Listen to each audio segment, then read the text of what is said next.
Extra Sport. ሓደ ናይ ዝውውር ዜና እውን ኣሎ ኣብ መንጎ ቸልሲን ብተመሳሳሊ ድማ ኣስቶን ቪላን ዝተገበረ ንሕንሕ ያው ኣስቶን ቪላ ጨውየምዎ እዮም ዝብል ሓደ ናይ ቢቢሲ ሪፖርት እውን እንዳረኣኹ ነይረ ዳግላስ ሉዊዝ እዩ እዚ ንብዙሕ ግዜታት ድማ ኣብ ኣስቶን ቪላ እቲ ናይ ማእኸል ተጫዋቲ ኮይኑ ድማ ንፈልጦ ተጫዋቲ ያው ኣስቶን ቪላ ብ42 ሚልዮን ፓውንድ ድማ ብ2024 ላብ ዩቬንቱስ ዝሸጥዎ ተጫዋቲ እዩ ነይሩ ሕዚ ድማ ብልቃሕ ዳግላስ ላብ ነበር ጋንቱ ተመሊሱሎ እንዳተባለ ዝርከብ ብፍላይ እዚ ዝኾኑ ልቀንዲ ምክንያት ድማ ለፕሪሚየር ሊግ ልትጽዋዕ ልናሓናሕ ዘሎ ኣስቶን ቪላ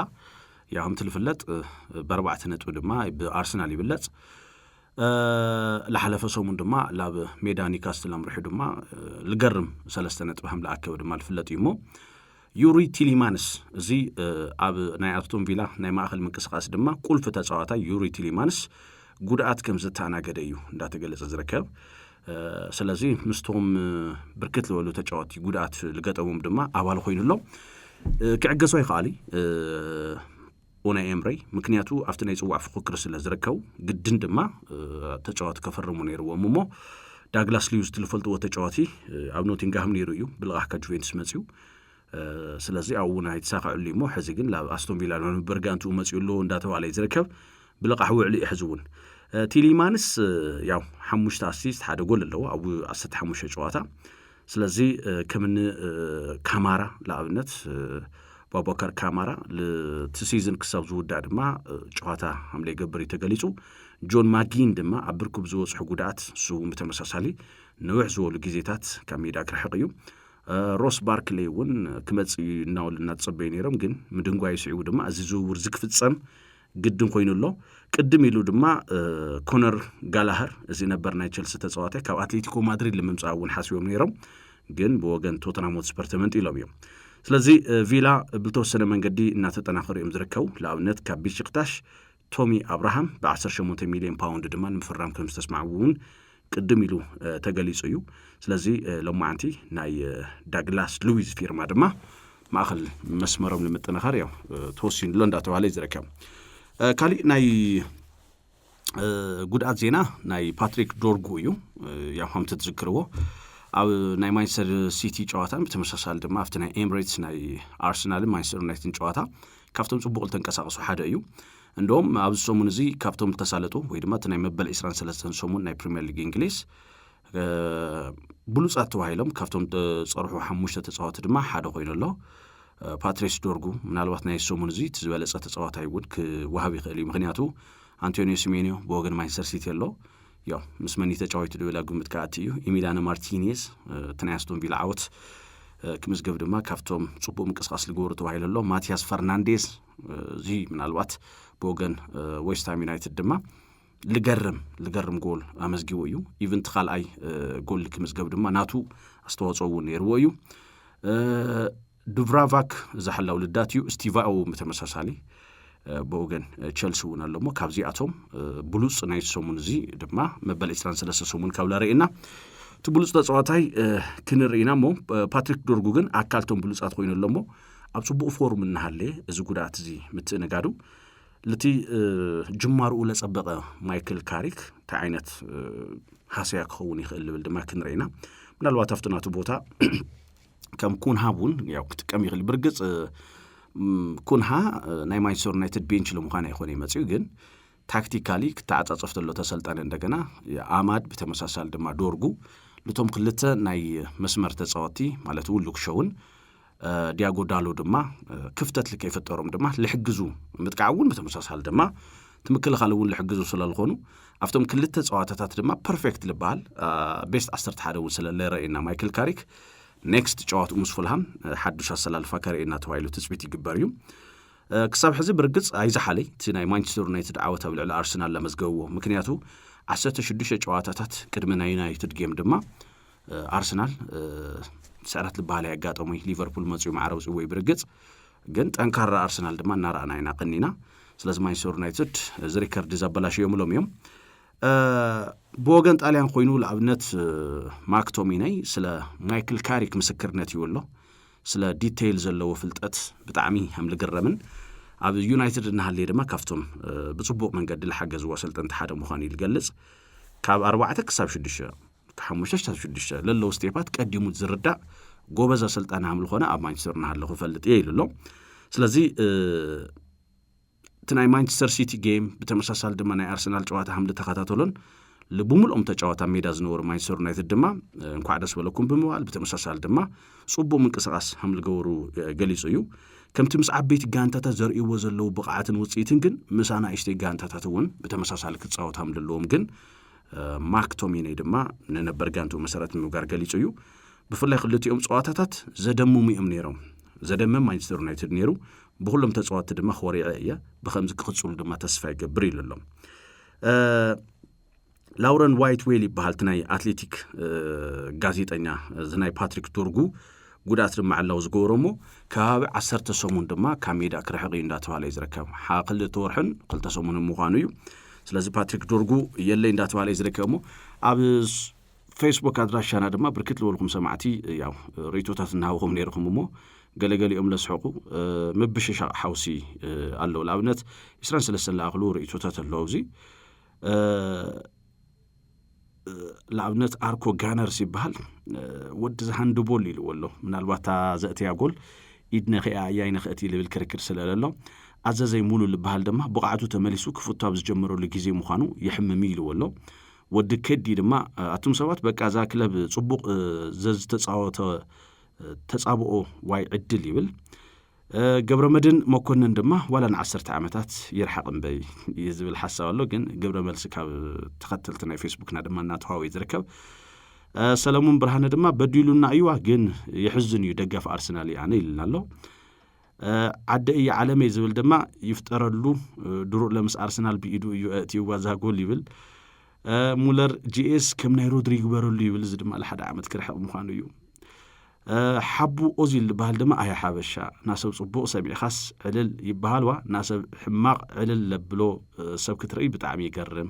ኣነ ራይስ ተጎዲኡ ይሓዝን እየ ነይረ ምክንያቱ ጽቡቕ ጸዋታ ክርኢ ስለልደሊ ኩዕሾ መዘናግዒ እዩ ይብል በተመሳሳል አተኸልቲ ልበሃል ፌስቡክ ስም ዘለዎ ድማ ዋይ ቁርጸት ኢሉ ድማ ያው ይገልጾ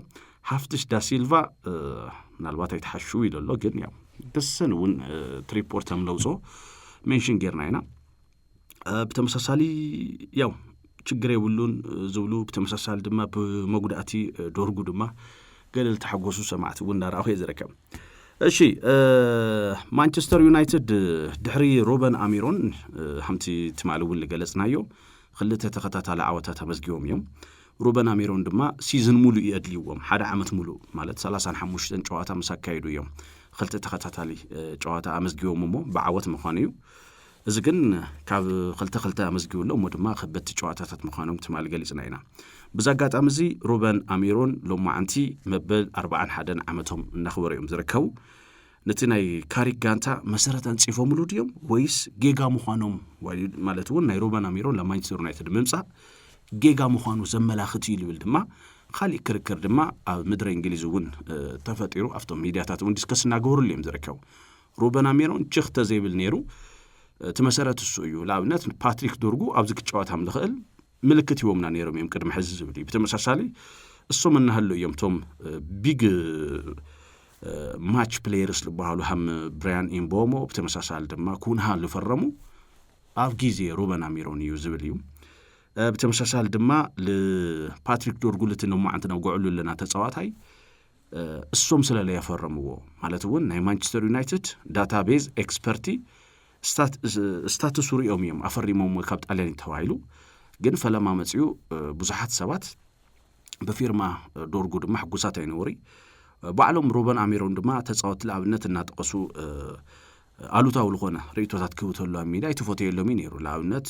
ኮቢ ሜኑ ሰፊሕ ሜዳ ክሽፍና ይኸሊ ፊዚካሊ ጠንካራ ይኾነ ልብል ሐሳባት ድማ ይገልጹሉ ነይሮም እዮም ለጋሪ ሳውዝጌት ማለት ነው ለተናይ ሀገራው ጋንታ እንግሊዝ ስለልስለፍ ለተናይ ፎርሜሽን 3-4-3 ይሙጭ እዩ ማለት ይሆነ ወይ ድማ ቀጥታ ከአቲ እዩ ማለት ይሆነ አናስ ባዕላ ያሰልጣንየ ጋሪ ሳውዝጌት ድማ ሐላ ያሰልጣን ይልብል ሐሳፊውም ህምዝ ነው ድማ ልፍለጥ ይሞ በፍላይ ምስዶር ጉዳት ተሐይዙ ግን ተዝክርዎ ተኾንኩም እሱ ኩዕሾ ክሕስ ከሎ ኦልትራፎርድ ይጭነቅ እዩ ይፈርሕ እዩ ስለዚህ ፍርሕስ ኣፍቶም ደገፍቲ እውን የተኣታት እዩ ካብ እግሩ ኩዕሾ ይበላሽ እዚ ዓይነት ሓሳብ እዩ ገሊጾም ነይሮም ስለዚ ሩበን ኣሚሮም ጥዑይ ዝኾነ ርእይቶ ክውቱ ኮይኖም እሶም ለፈርሙ ኣሰልጣኒ ክኸውን ኣለዎ እንዳተባለ ይዝረከብ እዞም ኣሰልጣኒ እዚኦም ግን ክመፁ ተለው ክልተ ናይ ፖርቹጊዝ ሊግ ተዓዊቶም ክልተ ናይ ፖርቹጊዝ ሊግ ካፕ ተዓዊቶም ብተመሳሳሊ ድማ ሓደ ሱፐር ካፕ ድማ ያው ተዓዊቶም እዮም መፅኦም ካብ ፖርቹጋል እዚ ድማ ያው እዚ ዕፃ ዝበፅሕዎም ኣለሞ ካሊ ኣብ ፖርቹጋል ዝተዓዘብዎ ሓደ ጉዳይ እውን ከካፍለኩም ደለየ ናይ ሕዚ ናይ ኤፍሲ ፖርቶ ኣሰልጣኒ ብልገርም መንገዲ ድማ እናኸደ ዝርከብ ሓደ ኣሰልጣኒ ክንሪና ሞ ፍራንሲስኮ ፋሪዮሊ ብዙሕ ግዜ ድማ ምስ ሮቤርቶ ዲዘርቢ ናይ ጎልኪፐር ኣሰልጣንን በተመሳሳሊ ድማ ናይ ተቃራኒ ጋንታ ኣናሊስት ልሰርሐሉ ዝነበረ እዩ መንእሰይ ኣሰልጣኒ እዩ ወዲ 35 ዓመት ክሳብ ሕዚ 19 ጸዋታ ኣካይዱ ኣብ ናይ ፖርቹጋል ሊግ ምንም ዓይነት ስዕረት ለይገጠሞ ጋንታ ኮይኑሎ ማለት እዩ ለኣብነት ኣብ ፕሪሚየር ሊግ እንግሊዝ ብሕታዊ ጋንታ ሜዶ ላይ ተሳዕረ ድማ ሰንደርላንድ ኮይኑሎ ኣርሰናል ድማ ብማንቸስተር ዩናይትድ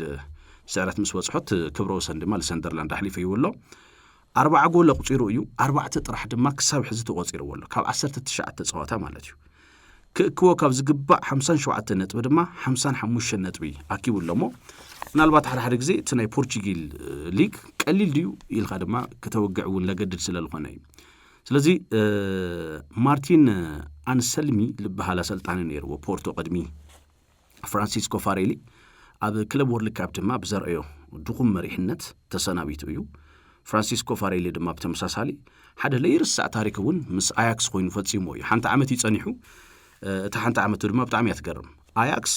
ሲዝን ሙሉእ ድማ እናመርሐ መጽዩ ብፍላይ ድማ እቲ ዓመት ክውዳእ 5 ጨዋታ ምስ ተረፈውን ብ9 ነጥቢ እዩ ብ9 ነጥቢ ኣፈላላይ ድማ ያው ይመርሕ ነይሩሞ ኣብ መወዳእታ ለፋይኖርድ ድማ ኣብ መወዳእታ መዓልቲ ጽዋዕ ልሰኣነሉ መንገዲ እውን ኣሎ እዩ ስለዚ ምስቲ ቦርድ እውን ጽቡቕ ዝኾነ ስምምዕነት ስለለይ ነበሮ እዚ ኣሰልጣኒ እዚ ያው ካብቲ ጋንታ ወፂሉ ብቀጥታ ድማ ላፖርቶ ምርሑ እዩ ኢታሊያን ታክቲሽያን ይብልዎ ምስ ቤኔቬንቶ በተመሳሳሊ ድማ ሳሱሎ ድማ ናይ ሓለውቲ ልዳት ኣሰልጣኒ ኮይኑ ምስ ሮቤርቶ ዲዘርቢ እውን ሰሪሑ እዩ ብ2021 ድማ ናይ መጀመርያ ስርሑ ካራ ጉምሩክ ልበሃል ናይ ቱርካዊ ጋንታ ድማ በዋና አሰልጣናይነት ኣሃዱ ኢሉ ጀሚሩ ቀፂሉ አላናይ ስፖር ልበሃል ናይ ቱርኪ ጋንታ በተመሳሳሊ ድማ ኣብኒስ ድማ በደንብ ንፈልጦ ኢና ስለዚህ ዝበዝሕ መዓልታት መሪሑ ድማ ብፋይኖርድ ተበሊጹ እዩ ናይ ፖርቶ ስርሑ ጀሚሩሞ ናይ ጎልኪፐር ኮቺ ነይሩ ስለዚህ ዋና አሰልጣኒ ድማ መጽዮሎሞ ሃም ኢቨን ሓለውቲ ልዳት ነይሮም ድማ በዋናነት ድማ ዓበይቲ ጋንታታት ለሓዙሙ ከም ኑኖ ኢስፕሪቶ ሳንቶ ሌፕቲጊዮ ለመሰሉ እውን ንፈልጥ ኢና እዚ ሰብ እዚ ምናልባት ናይ እግሪ ኩዕሶ ታሪክ እውን ይውሊ ብፊሎሶፊ ተመሪቁ ጸኒሑ ድማ ብተመሳሳሊ ካብ ዩኒቨርሲቲ ኦፍ ፍሎረንስ ብስፖርት ሳይንስ ተመሪቁ እዩ ላብዚ ስራሕ ዝመጽዩሞ ሮቤርቶ ዲዘርቢ ድማ ኣብ አስፓየር አካዳሚ ልበሃል ኣብ ናይ ኳታር ትሕቲ 16 ዓመቶም ድማ ናይ ጎልኪፐር አሰልጣኒ ኮይኑ እናሃለ እዩ ተፋሊጦም ልበሃል ስለዚ ዝጉሉ ነው ጉዕሉ ለና አሰልጣኒ ናይ ኦገስት ብሉጽ አሰልጣኒ ናይ ፖርቹጋዝ ሊግ ተባሂልን በይ ክሳብ ሕዚ አቺቭ ልገወሮ ነገር የለይ ግን ካብ 19 ጸዋታ ምንም ስዕረት ከይገጠመ ክእክቦ ካብ ዝግባእ 57 ነጥቢ ድማ ብተመሳሳሊ 55 እዩ ዛሳኸዐ ካሊ ድማ ካብ ምድረ ፖርቹጋል ኣብ ቀጻሊ ዓበይቲ ጋንታታት ፕሪሚየር ሊግ እንግሊዝ ድማ ካድኖ ይኽእሉ እዮም እናተባለ ድማ እናተወግዕ ዝርከብ በተመሳሳሊ አሰልጣን ተከባልዕልና አገራም ለሆነ ሓደ ዜና ያው ሰሚዕኩም ትኾኑ ይኹም ልብል እምነት አለኒ ሮቤርቶ ሜሬኖ ልበሃል ስም ዝውን ጋሻ ይኹነኩም ሉዊስ ኤንሪኬ አሰልጣን ሃገራዊ ጋንታ ፈረንሳይ እናሃለ ያው ካብዛ ዓለም ብሞት ዝተፈለየት ዝጓሉ ብጣዕሚ ብጽኑዕ ሓሚማ እናሃለየት ድማ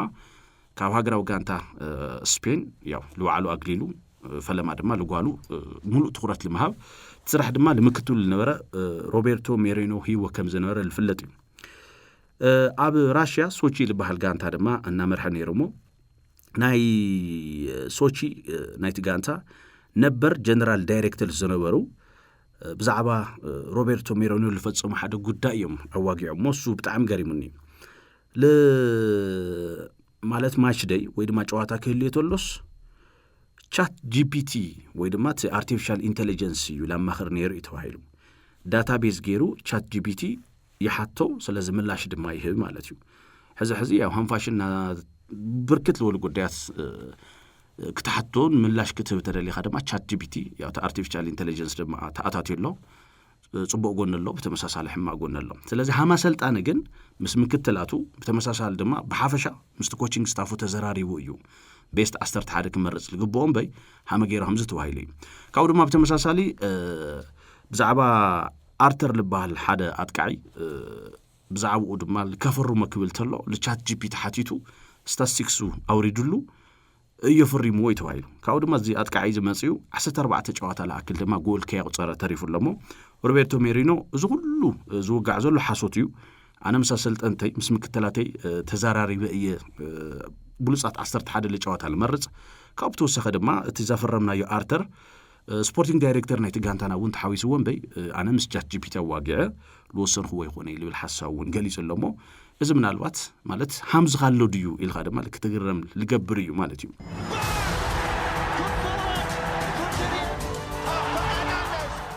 بفيسبوك أدراشنا إكسترا 14 بركت له ريتوتات نتقبلنا هنا سلامات إكسترا سبورت زي نجار حميت كاب حميت حليفو ناب تكبر كأت أي خلن كوتس زدل تتصوات جنوا هزار كم زتعامو أيو بسترفه يمتشوق ميلنا له فتصوم تخلاي بحال يافيت موز بحال دما قدفنا أسكي زي إلكم بزعبا أرسنال توت تبلو مخانكم معاز طفئ النوا እዝንና ጽቡቕ ኣሎ ፋብሪዞ ናሐሌ ይብል ኣብዚ ድማ በተመሳሳሊ አረጋይ አልፍሬድ ድማ ፓልመር ከም ሃዛርድ ክስሕና እዩ ዝብል ሐሳብ ድማ ይገልጽ ሰላም አባዲ ድማ 91.4 አይሰርሕን ዘሎ ይልና አለምጻይ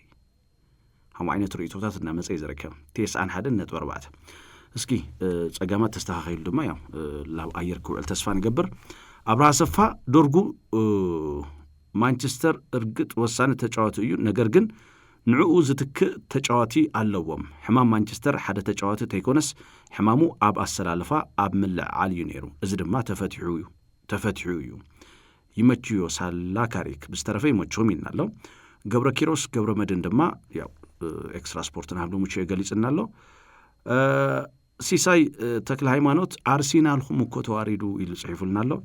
ይኩኖ ቼልሲ ስለ ቼልሲ በደንብ ይገርኩም ሐብሩና ከመይ እዩ እነዚ ጉዳይ ይልናለው አማን ኦዚል አርሰናል አረ ኤክስትራ ስፖርት ናፊቅናኩም ድምጽኩም ካብዘይ ንሰምዕኩ 5 ዓመት ጌርና አብዓላ ዘለና ብምታይ ንከታተል ይልናለው ኤፍኤም ኩም አብሽረ አይሰርሕን ነውሕ ጌሩ አስተኻኽልዎ ዝብል ሪቶታት ድማ እናመጻይሞ በቀጥታ ዝሕቶ ዚላ ቴክኒሻን አለም ፀሐይ ሻጊር የለው እሺ ስለ ቼልሲ ስኪል ተወሰነ ነገር ክንብል ቼልሲ ምስ ናፖሊ ዝግበር ጸዋታ ድማ ጽባህ ናይ ቻምፒየንስ ሊግ አውሮፓ ጸዋታ አለው እሱ መሰረት ገይሮም አንቶኒ ኮንቴውን ነበር ጋንቶም ንሽተይ ወርፍ ለብል ሐሳብ ይውም አለው حمتنا يلومي 120 مليون نهاوها مناس يتتصوت تلعدقلي نيرما للحساب قال يسميهم جن أبشل سلح فوق التعامتات كفتم لي رسعوهم وخانوا دما قال يسميهم سلازي صباح لنبر جانتهم دما كجات مويهم بوغن تشيلسي كفتم تنكري لهم نسمع له زيناتات ناي إنزو فرنانديز لا بي اس جي تمساسال دما كول بالمر لا مانشستر يونايتد لبلي كاب 20 كلتن كسب 25 مليون باوند دما زقرب تالي دما تاريخ جورج زبحال ود 19 عامت ناي مسمر اتقعي كشطو يا قوريصهم تلعلو እንዳገለጽ የምዝርከውሞ እዚ ያው አዊ ዜና ኾይኒ አምጽዩ ግን መልክታት ናይ ቼልሲ ስለለለው እዩ ኣብ ቼልሲ ሪኹም ተኹምኩም ሓደ ተጻዋታይ ክፍርም ተኾይኑ ለኣብነት ፓልመር 8 ዓመት ኢንዞ ፈርናንዴዝ 9 ዓመት ሃሙ ዓይነት አፈራርማ ድማ አታአታት ይማለው ናይ ቶድ ቦሊ ዋንነት ድማ ላብ ቼልሲ ከብል መጽ ማለት እዩ ስለዚህ ፓልመር ሆነ ኢንዞ ፈርናንዴዝ አይሽየጡ ኢልኻ ለምዝራብ ንሽተ ይخبድ እዩ ማለት ቶም ልስምዑለው ዜናታት ለማማኑ ይቀልል ማለ አክሊ ፓልመር ቅድሚው ግን ምናልባት ብዛዕባ ኢንዞ ፈርናንዴዝ ቅድሚ ምዝራብና لا بي اس جي እንዳተባለ ዝረከበሞ بي اس جي ድማ በተመሳሳሊ ለማዓንቲ ሓደ ልገለጽዎ ዜና ኣሎ ካብ ባርሴሎና መንእሰይ ተጻዋታይ ዳሮ ፈርናንዴዝ ልባህላ ፈሪሞም እዮም ب14 ዓመቱ ላማሲያ ላአቴ ሕዚ ድማ 18 ዓመቱ መልይዎ ላ بي اس جي አምርሕሎ ዝቆልዓዚ ክሽወጠሉ ተዋሂሉ ዝነበረ ገንዘብ 6 ሚሊዮን እዩ ሕዚ ግን ልዕሊቲ መሸጥ ዋግኡ 8.5 ሚሊዮን ፓውንድ ከፊሎም ድማ بي اس جي አፍሪሞም ኣለዎሞ ፕሬዚደንት ጋንታ ባርሴሎና ላፖርታ ድማ በዝዙ ውርዚ ሐምሌ ተሞቼም የምልገልጽለው ንሕና ቃል ተኣታቲና ነርና ኢና 18 ዓመት ምስ መለ ብጣዕሚ ህይወት ክቕይሩ ልኽእሉ ኮንትራት ከምንሆ ድማ ተዘራሪብና ነርና ኢና ስለዚህ እዚ ምዃኑ ሕጉስ ኣይኹንኩ ኢሎም ድማ ኦፊሻሊ ተዛሪቦም እዮም ብወገን PSG ድማ እቲ ናይ ዳሮ ፈርናንዴዝ ፊርማ ናይ ተሓዱሽ አካይዳና ምልክት እዩ ክእለት ፕላስ ንእስነት ወይ ድማ መንእሰይ ምስ ክእለት ላጣመረ ኢና ናፈርም ዝብል ያው ሉዊስ ኤንሪኬ ካብ ልመጽ ድማ እቲ ጋላክቲኮ ገዲፎም ኣብ ክእለት መሰረት ዝገበረ ተጻዋት ድማ ናራና ንርከብ ናይ ዲዜሬ ዱዌ ፊርማ ድማ ኣብነት ክኾነና ይኽእል እዩ ንክቫርሽካልያ እውን ተመሳሳሊ መንእሰይ ልብሃል ተጻዋታ እዩ ስለዚ በቃ በቲም ክሰርሑ ልኽእሉ ተጫወቶ ክፍርመሎም እንዳተባለ ይዝረከብ ስለዚ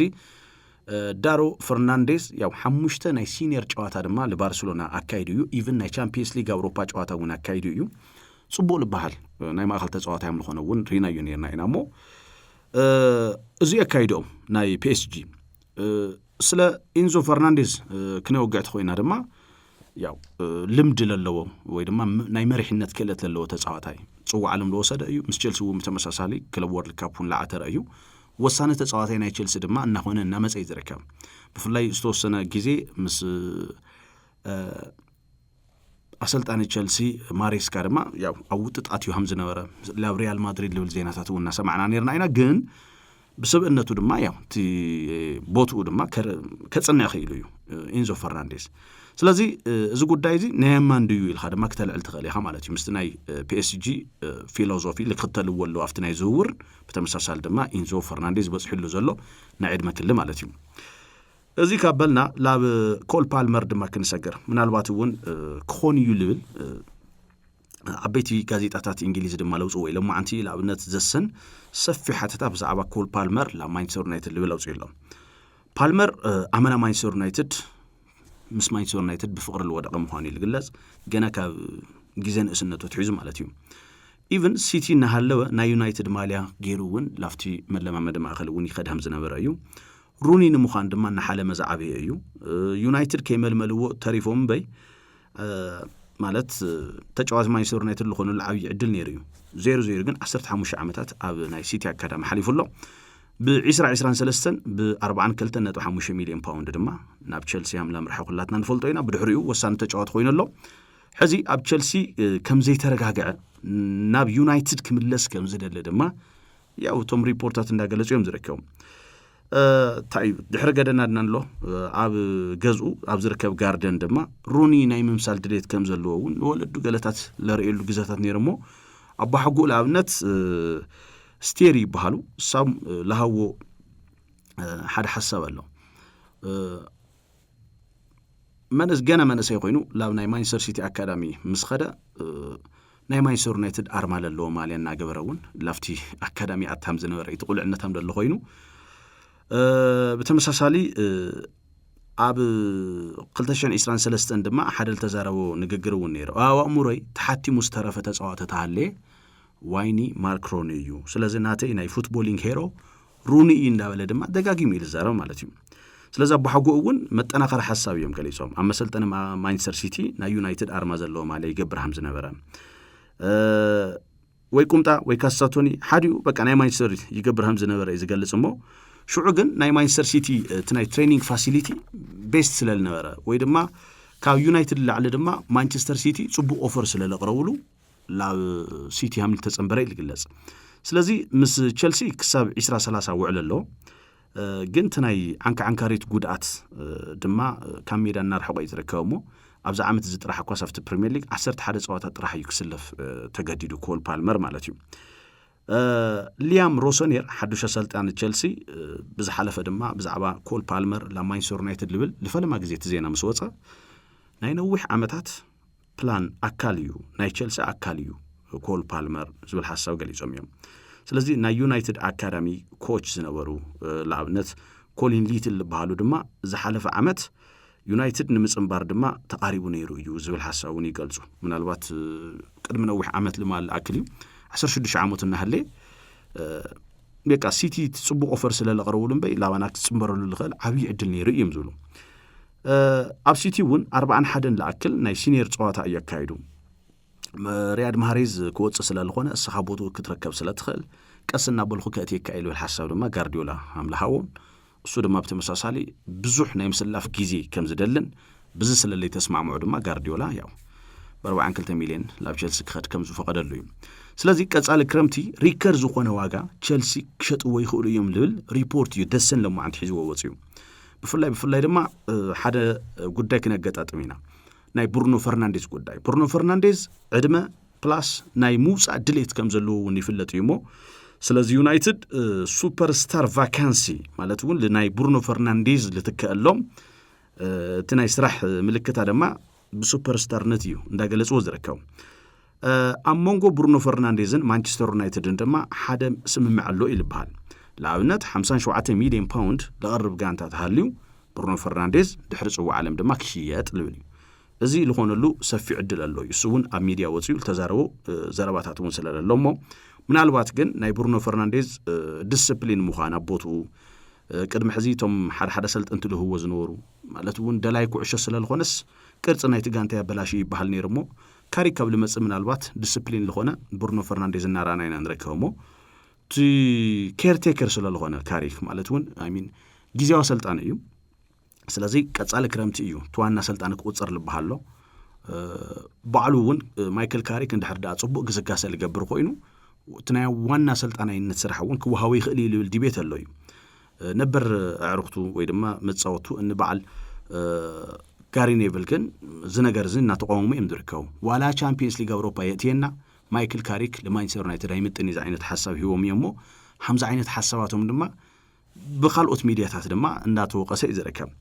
ስለዚህ ብሩኖ ፈርናንዴዝ እንድሕርዳ አልወጽ ኮይኑ ፓልመር ድማ ያው ላፍቲ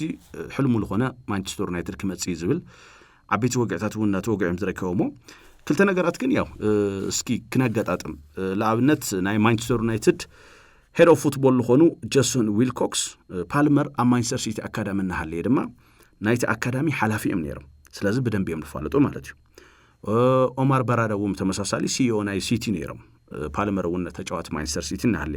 ስለዚህ እዞም ክልተ አቤት ሰባት ድማ ለማንቸስተር ዩናይትድ መጽዮም አለውሞ እዚ ጉዳይ ዝኸ ኮንደ ይኽእል ልብል ፍላይ በ20 ክልተን ጄሰን ዊልኮክስ ሓደ በጣም ልገርም ንግግር ድማ ተዛሪቦም ነይሮም አፍቲ ሽዑ ግዜ ተዝክርዎ ተኾንኩም ናይ ማንቸስተር ሲቲ አካዳሚ ብሉጻት ለሆነ ተጫዋቾች ድማ ያውጽ ነይሩ እንጃዶን ሳንቾ ካውሎ ወጽዮም ፓልመር ወም ተመሳሳሊ ካልኦቱን ለይጠቀስናዮም ተጫዋቾች አለው እና ሓደ ካብ ውጽኢታት አካዳሚ ሲቲ ባላንዶርሲ ሓደ ማዓልት ከዓትር ይሎም ድማ ተዛሪቦም ነይሮም እስ ዘረባዚት ለኮል ፓልመር ዶ ይኸውን ይሎም ድማ ቶም ጋዜጣታቶውን እናተአሳሰሩ ወይም ዝረከው ስለዚህ እዚ ሪዩኒየን ክንሬድና ዝብል ክንሬና ግን ያው በቀሊሉ ይትካዲና ብሩኖ ፈርናንዴዝ ለብል ድማ አሎ ለአብነት ኣብዚ ሲዝን እዚ 10 አሲስት በመግባር እና መርሐ ዝረከብ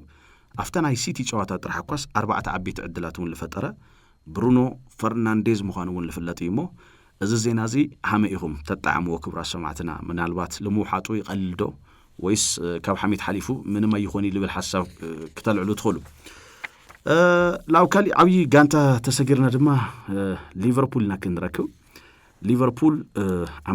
አመና እንዳተጸገመ ይዝረከብ ዝጋንታ እዚ አሎንሶ ቁጽር ዩዝል ዜና ድማ እናተጠናኸረ ይዝረከብ ቶም ሓደ ላዕሎት አካላት ናይ ሊቨርፑል ድማ ምስ ናይ አሎንሶ ወኪላቱን ምዝርራብ ጀሚሮም ይምሉ ዜናውን ናራናይና ንረከብ እዝል ኾኑ ለቀንደ ምክንያት ድማ ብቲ ለሐለፈ ዓመት ቻምፒዮን ለጎሮ ማሰልጣኒዮም ምትእመማን ድማ ቀኒሶም አለው እንዳተባለ ይዝረከብ ብፍላይ ካብ ዝሐለፈ 18 ጨዋታ 5 ዓወት ጥራሕ ለተአናገደ ሊቨርፑል ይኸብድዩ እናተባለ ይዝረከብሞ ኣብ ሊቨርፑል ክበጽሕተሎን እሽተ አፉ ይሕዞ ይልበሃል ጂሚ ካራገር ብዛዕባ ናይ አርኔ ስሎት ናይ ሎም ዓመት ጋንታ ገል ተወሰነ ነገር ተዛሪብሎም ሊቨርፑል ናይ ፕሪሚየር ሊግ ጋንታ እና መሰለና ይኾነ ይልሎ ብፍላይ ሰለስተ ነገራቱን ክትጻወሩ ለይምኽአሎም ልብል ሐሳቡ እንዳገለጽ ይዝረከብሞ ናይ ፕሪሚየር ሊግ ጋንታ ኾንኻ እዘን ዝስዕባ ሰለስተ ነገራት እንድሕር ዘይትጻወር ኾንኻ ኻሊ በቃ ናይ ኻሊ ሊግ ይኻዝ ዓይነት ሐሳብ ገሊጽሎም ቀዳማይ በሰማይ ለመጽ ኳዓሳሱ ናይ ኢደርባ ይኹኑ ናይ ኩርና ይኹኑ ናይ ቅጽዓት ይኹኑ በሐፈሻ ሴት ፒስስ ልልዎም ኻላይ መሊስኻ ምጥቃዕ ወይ ድማ ካውንተር አታክውን ለይትጻወር ተኾንኻ ሳልሳይ لابوتهم بتعم تتسجعهم لكالا خلو جانتات عبيت عدلات فتير خادمة جول ندحر لي تمزجو خونخا لو بلوك كشفنو مالتون عبي كخفتو زي مخالوم يبل سلازي نزوم سلسته نجارات ዝፃወር ጋንታ የሆነ ሊቨርፑል ይብል ናይ ፕሪሚየር ሊግ ጋንታ ክመስል ይኽአለይ ስለዚ ናይ በርነማውዝ ተሰለስተ ለኽልተል ተስዓርሉ ስዕረት እውን ዞም ሰለስተ ምዕቀነታት ድማ ወዲቁ ሊቨርፑል ይብል ጂሚ ካራጋር ታሳልሰይት ጎል ክተአትተላ ናይ ሊቨርፑል ብፍላይ ድማ ሊቨርፑል ኮርና ይረኹ ኮርና መስወቅዑ ድማ በርነማውዝ ብካውንተር ይመጽዎ ማለት እዩ ተናይ ካውንተር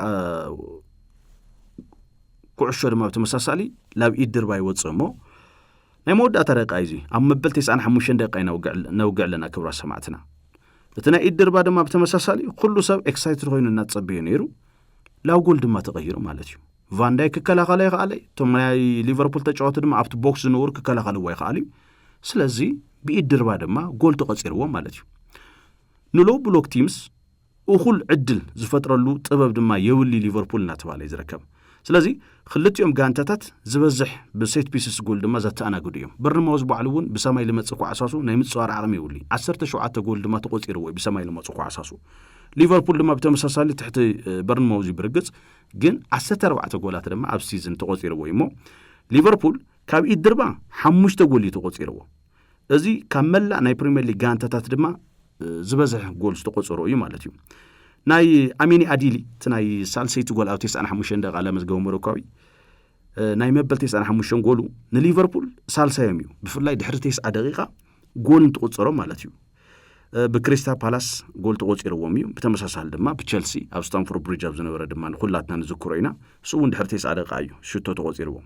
ስለዚ ባዕሉ እዚ ሕማቅ ሪከርድ እዩ ንሊቨርፑላውያን እሞ ኣብ መወዳእታ ሰዓታት ብዝተቆፀሮም ጎል ድማ ናብ ማዕረዝ ተቀይር አጋጣምታት እውን ኣለው ተኸታተልቲ ኬማት ናይ ሊድስ ዩናይትድ ለኣብነት 3-3 ክዛዘምተሎ ሊቨርፑል ኣብ ዊኒንግ ፖዚሽን ወይ ድማ 3 ነጥብ ክረክበሉ ዝኽእል ዕድል ነይሩ ማዕረ ተፈላለዩ እዩ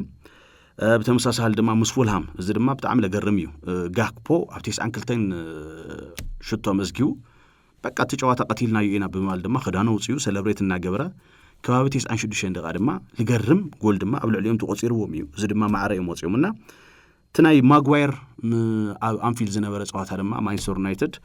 84 ደቂቃ እዩ ጎል መዝጊው ዓወት ከመዝጊው ኢሎም ሞ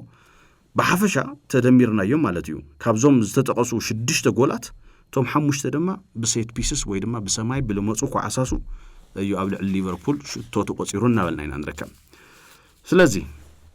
ሊቨርፑል ካብ 76 ደቂቃ ጀሚሩ ማለት እውን ካብ 76 ደቂቃ ንዳሕር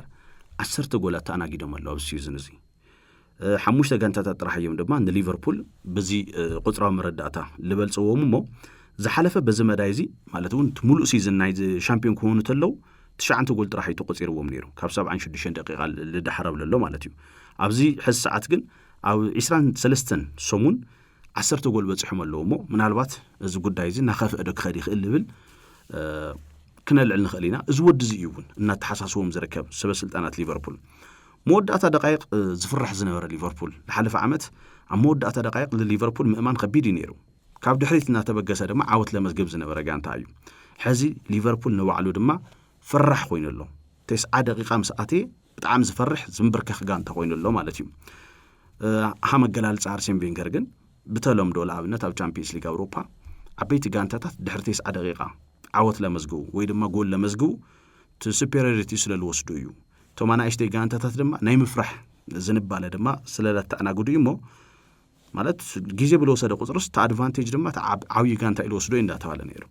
لحلف عمتها منيرو لو ما عمت دما لا بعلو زوجود دايز تقلبي تولو بقدام زنبرة سعرت دما مسبر موز زنبرة 10 ተኸታታሊ ጸዋታ ኣብ ኩሉ መድረኽ ማለት እዩ ከይተስዓረ ዝነበረ ሊቨርፑል እዩ ክስዓር ተገዲዱ እሞ 67 ለኣክል ኩዕሶ ቁጽጽር ነይርካ 14 ለኣክል ፈተነ ድማ ኣካይድኻ እዚ ሁሉ ተገይሩ ግን ያው ጎል ተቆፂርዎ ተሳዒረሎ ስለዚ ሊቨርፑል ፈላሞት 5 ጨዋታ ኣካይዱ እዚ ሲዝን እዚ ክጅመር ተሎ ድማ 5-5 ዓወተ መስጊው መራሒ ፕሪሚየር ሊግ እንግሊዝ ነይሩ بدحريو زسالتهم 18 ጨዋታታት ክንረተለና ግን 5 ዓወት 6 ማዕረ 7 ስዕረት እዩ እዚ ለአመራር ሊቨርፑል ድማ ንሽተይ ምርር ለበለ ይመስልሞ ነገራትና خفء ስለልኸድለሎ ያው ገጾም ላብጃቪ አሎንሶ ከዝሪ ሁሌም ዳተዋል ይድረከው ሓመገላልጻ ኦፕታ ዋላተን ሓሙሽተ ዓወታት ግልጽ ለምግባር መጀመሪያ ሓሙሽተ ዓወት መዝጊዮም ሊቨርፑል ሓሙሽተ ካብ ሓሙሽተ ነጥብ ሒዞም ፕሪሚየር ሊግ መሪሖም ብድሕሪ ለለው 18 ጨዋታታት ድማ ምክንያቱ ኣብ 23 ሰሙን ስለልበጽሐና ካፍተን 18 ጨዋታታት ሓሙሽተ ዓወት ጥራሕ መዝጊዩ ካብኣተን እውን ለኣብነት ብጎዶሎ ተጫወተ ቶተንሃም ሆትስፐር 2-1 ሲዒሮም ወይም በተመሳሳል ድማ ምስ ወልቭስ ዝነበረ ናይ አንፊልድ ጌም ድማ ንሽተ ቀጥቀጥ ለወለ ሊቨርፑል ይነሩ 2-1 ብርግጽ ተዓዊት እዩ ስለዚህ ተን ሓሙሽተ ፈላሙት ገዲፍኻ ነጥቡ ተዘራይ ኣብ መበል 12 ደረጃ ድማ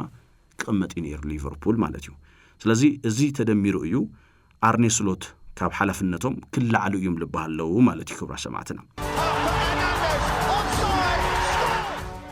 بركت لولكم سمعتنا ياو ريتوتاتنا سددكم لايكم تركو سلام اكسترا سبورت نايخول غزه تخطاتليكم يه اب امريت ستاديوم مدوال كبر سمعتنا كنا تاناغدكم اين خلي منالبا تكست للصحف سمعتنا قدميا كنه بموالي እሺ ሰላም ኤክስትራ ስፖርት ናይ ሁሉ ግዜ ተኸታታሊኹም እየ ኣብ ኤምሬትስ ስቴዲየም ዝነበረ ሞራል ናይ ማእኸል ዳይና ጨዋታ ክጨዊ ገይሩ እዩ እዚ ማለት ሚካኤል ሜሪኖ ዝፈተኖ ሹት ሃሪ ማጓየር ብኢዱ ነቂኡ ዘሊሉ ሞዮም ከምኡውን ዶርጉውን ካብ ጨዋታ ወፃ ዝነበረ ጨዋታ ቀጻጺሎም ሞዮም ስለዚ ብናተይ ከም ደጋፍ አርሰናል ተሳዒሩ እዩ ኢለ አይሐስቦን እንተ حزل جن وانشا عبيد نأيو بسترفي متشقوم أمازو ولدوية كاب كتما عادي عميق إلنا له أمازو كابل بينا أنا مسكين سلام إكسترا سبورت تكست زد صحف تشالنج الزجاجو أنا سبسكرايب جيرا إياه زبل أند بيتينج توساقي تعمق عسو أجرنيرو قال الله ميدو مناكو بزعبا بيتينج أنت حدش نقرأ الله تيك ذكا أجندة أنا بتاعيو أتوم سبعت ناي مانشستر دقفتي چاو يلوم لأرسنال سعيرهم أيفلت لأرسنال سعيرهم أيفلت يديهم بالحساب دما مزينا له قال هاي كبي بزعبا أرسنال قلب لنا جيتشي يكاب دبر دامو سفر رايس اند اوديغارد ونسدد لنا له شي سلام دا اكسترا سبورت كما لهم يونايتد كان دحمام رأسي تفتح له يمثل እና ደስ ይሉን ይለው ይመችሁም ኪዳነ የካብ 7 አንደርታ ይልና ለው ጸጋየ ከይተዕብዱኒ ፓልመር ኮጽዩ አይትበሉኒ ዝብለለው ያው ንሕና ከሆናቶም አቤቲ ጋዜጣታት እንግሊዝ ዘሐሳብ ዘንዳገለጹ ስለለለው እዩ ላፍቲ ናይ ሞዳታ ሐሳብና ክነመጽሞ ጉዳይ አርሰናል ክነልዕሊና ብፍላይ ድማ አርሰናል ለምንታዩ ኣብ ወርሕ ጥሪ ዝደክም ኣብ ወርሕ ጥሪ ዓወታት ላይ ቀንዑ ልብል ድማ ያው ዴይሊ ሜል ሰፊሕ ሐሳብ ሒዙ ወጽየሎሞ እሱውን ክንሪና فلما جن ياو أبديت لمجوار لأكل أرتيتا هنا بيب غارديولا لما أنتي لتنايت صباح ناي شامبيونز ليج أوروبا صوته مسارات مجوار لما ريتو يوم اللو أو خلوون تناي بريمير ليج فكرون 4 نتو مخانون تحتيتهم يوم كسب حزر ما غازيتات لميكيل أرتيتا وناي قدفوي تناي مانشستر يونايتد سعرت همي حملة أنا قدرلون تمود أو أرسنال للو تايهم لمسل أبزو خون خاك تسألو تلخم من الوقت ተጻወትውን ያው ገለገለ ሰማዕት ገለገለ ተጫወት በሐፈሻ ድማ ምቾት ይስሙዑም ህምዘ የለ እንዳ ተገለጸ ይዝረከውሞ እዚ መሰረት ገርና ከነወገይና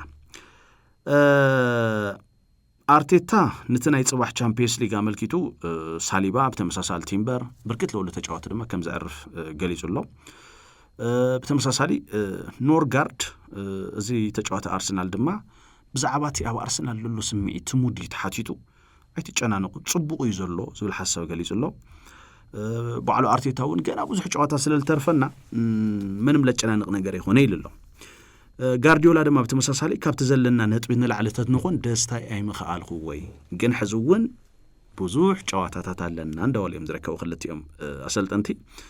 ለጋርዲዮላ ኻሊፍ ሊሊ ወላ ሕቶል ተሓተተሉ ኤርሊንግ ሃላንድ ሲ ካብል ሐለፉ ሸሞንተ ጨዋታታት ሓንቲ ጎል ጥራሕ የመዝጊው ታዩ ጉዱ ተዋይል ተሓቲቱ ነይሩ ብዛዕባ እቲ ብጣዕሚ ብሽቶ ብምቁጻር ለፍለጥ ተጫዋቲ ብዙሕ ተለይቲ ጭነቁ ጽቡቅ እዩ ግን ጋንታ እዩ ማንቸስተር ሲቲ እዩ ባዕሉ ለኤርሊንግ ሃላንድ ድማ ጎል ከይቆጽር ልገብረሎ እዚ ክፈትሖ የዝብል ሐሳብ እዩ ጽባህ ጎንዶሃን በተመሳሳሊ ሊሮይ ሳኔ ነባራት ተጫዋቲ ማንቸስተር ሲቲ لغانتهم دما كغطمو يوم وساني نا شامبيونز ليغ اوروبا ጨዋታ እዩ ስለዚህ ጽባህ ክንምለሶ ኢና ዝ ጉዳይ ስለቲ ናይ አርሰናል ጨዋታ ግን መጠንቀቅታ ዝመስል ወይ ድማ ሓደ መፍትሕታት ኢሉ ሜል ኦንላይን ሒዝዎ ልወጻ ለለማዕንቲ ክናቅርበልኩም ሰለስተ ተኸታታሊ ጨዋታታት ድማ ብዛዕወት አርሰናል ክልተ ማዕረ ሓደ ሰዓት ሰለስተ ጨዋታ ድማ ካብ ኦፕን ፕሌይ ጎል አያቅጽሪ ማለት እዩ ኣብ ማንቸስተር ዩናይትድ ሴት ፒሲስ እዮም ተንጎላት ኣብ ኖቲንግሃምን በተመሳሳል ድማ ኣብ ሊቨርፑልን ድማ ጎል አይተቆጸረ ግን ቶም ፈተናታት በሐፈሻ በሴት ፒሲስ እዮም ለሙከር ነይሮም ተፈላላይ ድማ ናብ 4 ተጸቢብሎ እሞ መጋጥምቱ ተዳኺሞም ናሃለዩ ስለዚህ ሓሙሽተ ተኸታታሊ ጨዋታ ዝተዓወተ ጋንታ አርሰናል ማለት እውን ቅድምት ሰለስተ ውጽኢት ምስአን በሃንደበት ግን ታይተረኺቡ እዩ ዝብል ሐሳብ አለ ብርክት ለወል ወገናት ናው ኦር ነቨር ነው አለየም ወይ ሕዚ ጽዋዕ ክወስድ እዩ ተለይኮይነ ግን ከውዶ የአርሰናል ነው አለየም ዝረከው ምክንያቱ 3-4 ዓመታት ልጽዋዕ ሞኪርካ ከአቤካ ተሎ ድማ ሓደ ተጫዋቱን ጽዋዕ ለመርካብ ላው ካልኦት ጋንታታቱን ከዱ ይኽእሉ እዮም ባዕሉ ሚኬል አርቴታውን አፍተ ጋንታ ናይ ምጽናሕ ድሉ ከቢዲ ልብል ነገራት ሆነ አለይ ዩናይትድ ሓደ ድባዶ መሪሖም ብፍላይ ናይ ሰንበት ጸዋታ ክንዲ መጥቃዕቲ ለሕይሉ ክንዲ መጥቃዕቲ ለዝንውሎም ለተጋጣሚኦም ድማ ላብ ጌም ልክምለስ ለፈቀዱሉ መንገዲ ብዙሓት አይፎተዩ ወይ ማለት እዩ ስለዚህ አርቴታ ውጽኢት ናይ ምዕቃብ ድሌት ከም ዘለዎ እንዳተገለጸ ዝረከብ ብፍላይ ክልተ ለሓደ ምስተመርሑ ድማ ኤምሬትስ እውን ተረቢሹ ቴክኒክ ማለት እውን ተናይ ኮቺንግ ስታፉን በተመሳሳሊ هم تربش لجلس كياراتون تساليتو تبريجر كسموعهم جميرو قدي لبل حسا ون دا تجلس يتركب سلازي even مس مانشستر يونايتد ون بأوبن بلاي جول كأطرو ليه مخالهم عبي حتون دا فترة يتركب سلازي لمن تأيو مالت أو ورحي تري وإذا ما بجانواري إيو أرسنال تخطط عليه سلسة جوات هذا ما وتشيت ليه مسجوا مو إذا فلا ما جزيه خونه إيو هذي من مسلسل ديو ويس أول حتى الركعة تطلع تعيو خوين زجانتا لبل كيف تيسل اللوايو لا أبنت بعشرة حدن 20 كلتن سيزن أو كل مدرخات أو حمش تسوات هذا ما بزعواتيو قد سيلو أول حتى الرمالتيو كاو قد سيلو العامت 20 كلتن 20 سلستن دما 4 تسوات بزعوات كاب جانواري كساف فبراير يبزلو زي مالتيو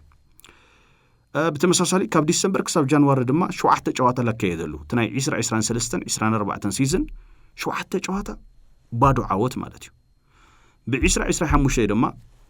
بويستهام ميدو كسارتلو بتمساسال دما كاب خلته ناي كاب وددرات دما بنيكاستلن بمانشستر يونايتدن وصا لهونلو غيزيتات دما نيروي لوم دما بتمساسالي اور حطري بس ليفربول مس نوتنغهام مس مانشستر يونايتد دما ያው ሐምቲ ልገለጽና ይሆይነሎ ማለትዩ ለምን ታያብዘው ወቅትታት የሚደክም ልብል ለተወሰነ ነጥብታት ድማ እስቲ ላባኻቱም ከነብል ተቀደመ ይልላዓልሎ አብ በሰማይ ለሞጽቆ አሳሱ ጽጋተኛ መሆኑ እዩ እንደውም በአንጻር ደገፍቲ ለምብሽሻ ሴት ፒስስ ኤፍሲ ነው ለደማ ይገልጽወም ናይ ሰማይ ቆ አሳሱ ጋንታ ማለት እዩ ስለዚህ በስተወሰነ መንገድ ግን ሐቅነት አለው እዚ ጉዳይ እዚ ትሊግ ተጀሚሩ ከሳብ ዲሰምበር አብዘሎ 31% ጎል አርሰናል ካብ ሴት ፒስስ ለሞጽዮም ማለትውን ካፍቶም 59 ለመዝግቡም ጎላትስ ቶም 18 በሰማይ ለሞጽ ሞር ካብ ኮርነር ለሞጽ ቆ አሳሱ እዮም ላው ጎል ቀይርዎም ዘለው ኣብ ጃንዋሪ ድማ እዚ ቁጥሪ ናብ 53% ወሲኹ ማለት እዩ እቲ 31% ዝነበረስ ላው 53 ማለት አርሰናል ካብቶም ዘመዝገውን ኣብ ጃንዋሪ ከ15 ጎል መዝግዮም ካብአትን ትንሽሞንተ ድማ በሰማይ ለማጻከው አሳሱዮም ተጠቅመው ስለዚህ ናይ ሚካኤል ሜሪኖ ሐዊስካ ተናይ ማንቸስተር ዩናይትድ ጎል ማለት እዩ እዚ ስታቲስቲክስ ስለዚህ ኮርነር ከአብ خلخ ማለቱን ከጠሞም ተለኸ ታይኮን ዝጋንታ ዝልብል ተሪና ይጽገም ማለት እዩ አርሰናል አብነት ተንክልተ ጨዋታታት ክንሪ ምስ ሊቨርፑልን ምስ ኖቲንግሃም ፎረስትን ዝነበሩ ጨዋታታት ሴት ፒስ ሳይተፈጠሩ ማለት ይሆነ ለአብነት ሊቨርፑል ለአርሰናል 3 ኮርነር ጥራህ ክረኽቡ እዮም ፈቀደምሎም ምስ ኖቲንግሃም ፎረስት ድማ 9 ነይሮም ግን ሓደ በጣም ገዘፍቲ ፓወርፉል ለሆኑ ተቃለስት ለሆኑ ተኸላኸልቲ ኖቲንግሃም ፎረስት ድማ ተን በሰማይ ለማጻከው አሳሱ ላውጎል ክየራ ይፈቀደሎም ማለት እዩ ብሎክ የምልጫወቱ ስለዚህ ቦክሶም ከባቢኦም ድማ ብልዑል ጥንካረ ብልዑል ትኩረት ድማ ለሕልዩ ተኸላኸልቲ ስለለለዎም እዚ ውን ክፍጸም ይኻሊ ስለዚህ ቶም ብሰማይ ልመፁ ኳዓሳሱ ከአብ ይኸለው አርሰናል ይጽገም ማለት እዩ ኻሊ ሕድሕድ ጋንታ ድማ ናይ አርሰናል ኮርነር እናጽንዕ መምፁ ክኸውን ይኽእል ይብል ሓሳብ ኣሎ ሎሚ ሲዝን ብርግጽ ካብ አውሮፓ ቀዳማይ ልገብሩ ሓደ ቁጥሮ ኣሎ እዩ 26 ጎል ድማ ካብ ዴድ ቦል ይብልዎም ወይ ቅጽዓት እዩ ወይ ኮርነር እዩ ብሓፈሻ ድማ ካብ እንቅስቃሴ ወጻኢ ዝኾነ ኩዕሶ ጠጠው ካብ ዝበለ ኩዕሶ ድማ ዝተረኸበ እዩ ቶም 26 ጎል እዚ ካብ አውሮፓ ቀዳማይ ይገብሩ ዝጋንታ እዚ ቀሊል ቁጥሪ ይኾነ ግን አምና ጽግዕተኛ እናኾነ እሞ ፍታሕ ግን ክረክብ ኣለዎ እዚ ጉዳይ ዝልብል ሓሳብ ሜል ኦንላይን ሼር ገይርዎ ኣሎ ካልኣይ እቲ ጽዕንቶ ልበሃል እቲ ፕሬዠር ለኣብነት ትማሊ እውን ነልዕሎ ነርና ብዝተወሰነ መንገዲ ብቅድሚኡ ኣብ ዝነበሩ ግዜታት እውን ነልዕሎ ነርና ፀግሽ እውን ትማሊ ምስቲ ሰንሰል ተኣሲሩ ስጋ ልደርወየሉ ከልቢ መሰረት ብምግባር ማለት እውን ታስጋ ክበልዕስ ታሰንሰለት እናሓነቀቶ ታስጋ ክበልዕ ሰንሰለት እናሓነቀቶ ምስተፈትሐ ታስጋ ክበልዓ ክብል ተሎ እንደገና ተሰንሰል እንይሁ ይብማል ድማ ምስጋ እዚ ጉዳይ እዚ መሰረት ገርና ልዕልና ኢና ምስ አርሰናል ላብ 2022-2023 ሲዝን ተምሪሕና ድማ 248 መዓልታት መሪሑ ፔፕ ጋርዲዮላ ድማ ጽዋዕ መንጢልዎም እዩ ተናይ 2023 ድማ ሲቲ ያው 23 ጸዋታ ከተሰዓረ ብክልተ ነጥብ ፈላላይ ድማ ጽዋዕ መንጢልዎም እዩ እዚኦም ነገራት እዚኦም ላብ ርእሶም ደም ጽውዎም ለው ዝብል ሓሳብ ድማ እናተገለጸ ይዝርከብሞ ምናልባት ትድሌትን በይ ኮንካ ምርካብ ዲል የለ ኮይኑ ኣብ አርሰናል ልብል ድማ ካልኦት ሞገት አካላት እውን እናቅረቡ እዮም ዝርከቡ በአንጻሩ ድማ ዋላኳ ብዙሓት ለስማዓመሉ ሓቂ ማንቸስተር ሲቲ ሃምተና ቀደም ይኾነ ግን ናይ ፕሪሚየር ሊግ እንግሊዝ ፕሩቭን ልኾኑ ኣብ ፕሪሚየር ሊግ እንግሊዝስ ባዕሎም ለመስከሩ ተጫወቱ ድማ ክልተ ዓበይቲ ፊርማታት ፈጺሙሎም ሓደ ናይ አንቶዋን ሲሜኖ እዩ ብተመሳሳሊ ድማ ማርክ ጉሄ ኣብቲ ምክልኻል እውን ኣብቲ ምጥቃዕ እውን ባላንስ ከምጽሉ ልኽእሉ ክልተ ዓበይቲ ፊርማታት ድማ ፈጺሙሎም ስለዚ እዚ ናይ ጽዋዕ ፍክክር ኣብቲ ዝተረፋ ጨዋታታት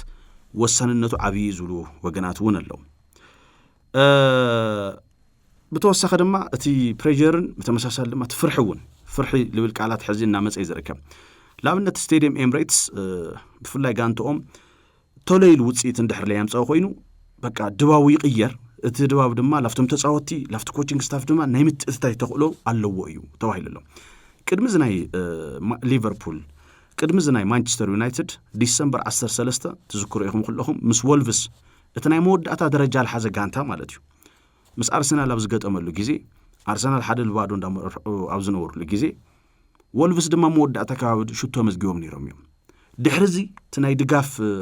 ኣወሃባ ኾነ ኣብቲ ኮቺንግ ስታፍ ድማ ብተመሳሳሊ ምርግጋዕ ይነበረ እዩ ስለዚ እዞም ነገራት እዚኦም ክውገደልዎም ዝብል እዩ ቅድሚ እቲ ናይ ዩናይትድ ማለት እዩ ግን እዚ ጋንታ እዚ 16 ጨዋታታት ከይተሰዓረ ኣብ ሜዱ ብሪከርድነት ድማ እናተጓዓዘ ዝነበረ እሞ እዞም ጉዳያት እዚኦም ሕዝል ተፈጥሩ ድዮምስ ወይስ ተኣይሉ ብል ድማ ብደንቢ ክዝተየሉ ዝግባእ ይመስለኒ ሕዚ ትኹሉ ናይ ሳይኮሎጂ ትምህርቲ ድማ ኣፕላይ ክግበር ኣለዎ ዝብል ሓሳብ ገሊጽ ኣሎ ሃምቲ ትዝክርዎ ሚኬል አርቴታ ብስነ ልቦና ደረጃ ድማ ተጻወቱ ንቑሓት ልክኾኑ ቶም ፒክ ፖኬት ልበሃሉ ማለት እውን ካብ ጁባሉ ሰርቁ ያው ብምዝንጋዕ ደረጃ እዩ ግን